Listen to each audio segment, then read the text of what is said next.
Good morning. Good morning, Marie. Happy Monday, everyone. It is so nice to see all y'all. I think I've got a light issue. All right, we'll try and turn a little bit. Okay, there we go. There we go. Good morning. Good morning. Welcome back to another episode of Ask a Clutter Boss. My name is Jess Marcy. I am here from Clutter Boss, and I am excited to share with you the topic of today's decluttering advice. And we are going to talk about what to keep in your home. So, when we're decluttering, one of the obviously biggest questions that the only question you're going to ask yourself as you're going through stuff is, should I keep this or should I let this go? This is a very difficult question for so many of us to answer. And my answer to this question as a professional organizer has definitely changed over time. It's changed based on the work I've done with my clients. And it's also changed because I implement everything I talk about in my own house. And over time, my idea of what needs to stay and what needs to go has shifted. So the answer that you're getting today may be a slightly different answer than you would have gotten a couple of years back if you asked me this question. The long and short of it, what should stay and what should go? Number one, I'm not going to talk about memorabilia and sentimental items right now.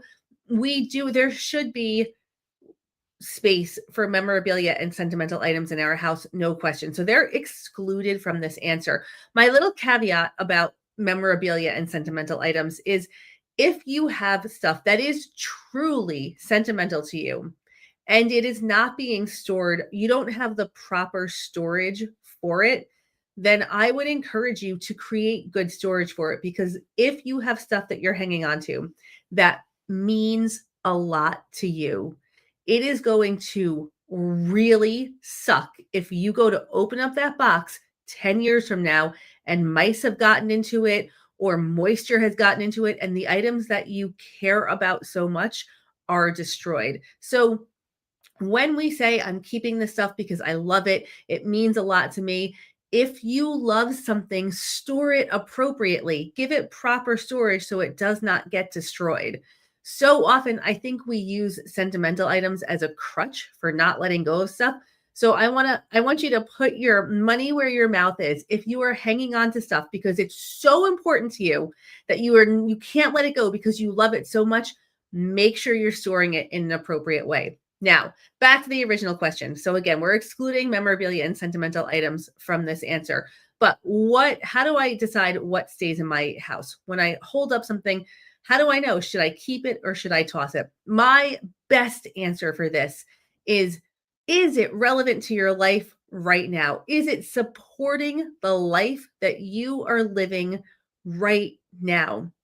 It makes no sense in this day and age. I'm not talking about, 100 years ago. Right now, today, the life that you are living today, it makes absolutely no sense to be hanging on to anything that is not helpful and supportive of your life and your family's life right now. Your house is not a museum. And here is where I think that this is a relevant thing to say. And this is why I chose to say your house is not a museum. I've worked in museums before. I have a degree in archival science. I have worked in large repositories of stuff. And guess what? Maintaining a giant repository of items, maintaining a collection that a museum might maintain is a full-time job. It is a full-time job. It is a career for many people. If you are treating your home like a museum, it is full of so much stuff. Guess what? It is a full-time job to maintain that collection.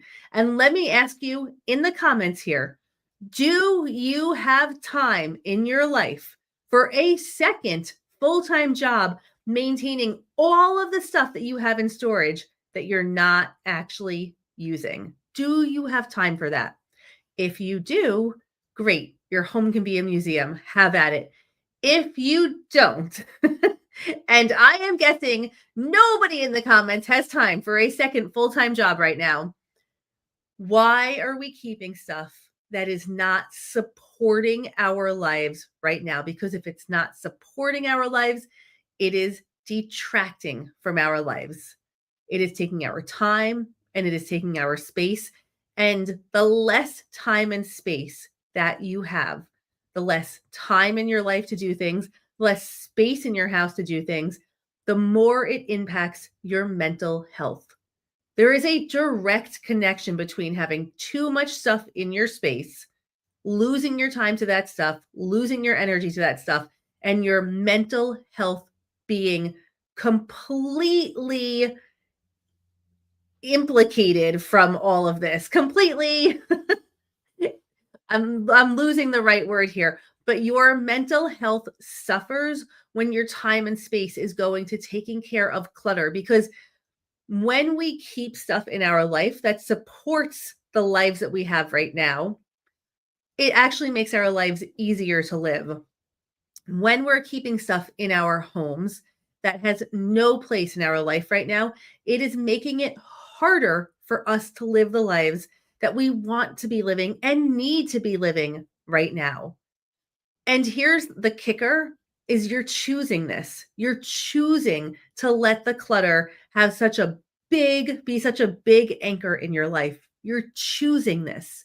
You can choose something differently that and you can do it in a way that is honoring where you're at with your nervous system that is not making it worse. You can do this process slowly.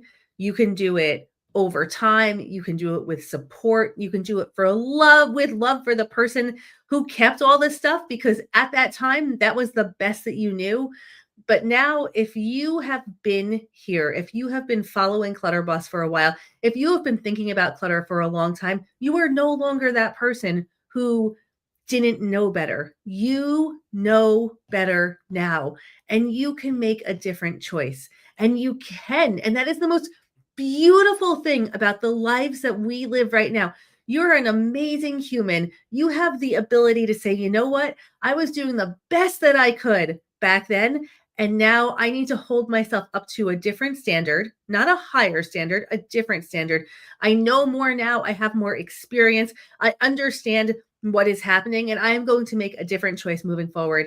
And I'm not going to feel bad about the choices I made in the past. I'm not going to be regretful. I'm just going to move forward with love and compassion into this new home, this new space that supports the me of today, the me of today.